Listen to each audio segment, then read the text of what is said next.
সময় কারো জন্য থেমে থাকে না। এই সত্যের সবচেয়ে বড় সাক্ষী হলো ঘড়ি। হাতের কবজিতে বাঁধা হোক বা দেয়ালে ঝোলানো। প্রতিটি টিকটিক শব্দই যেন জীবনের গল্প শোনায়। কখনো ঘড়ি মনে করে দেয় নতুন দিনের শুরু, আবার কখনো বলে দেয় প্রিয় মুহূর্তগুলো কেটে যাচ্ছে।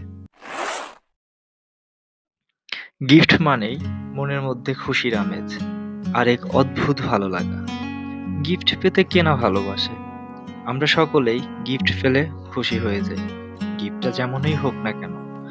আর যদি সেটা মনের মতো হয়, তাহলে কিন্তু খুশির সীমা থাকে না। আর হঠাৎ করে কোনো অনাকাঙ্ক্ষিত গিফট পেলে তো কোনো কথাই নেই। আমি বাসার পাশেই চা খাচ্ছিলাম, হঠাৎ করে আমার ফোনে একটা কল আসে। এসে বলে আপনার একটা পার্সেল আছে।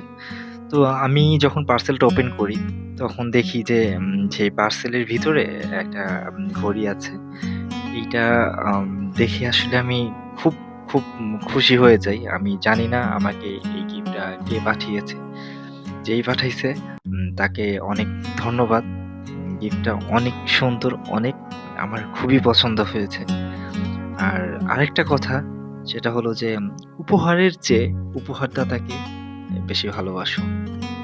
আমি তো জানি না উপহারদাতা কে। উপহারদাতা যেই হোক, আপনি অবশ্যই বলে দিবেন আপনি কে। ভালো থাকবেন। আল্লাহ হাফেজ।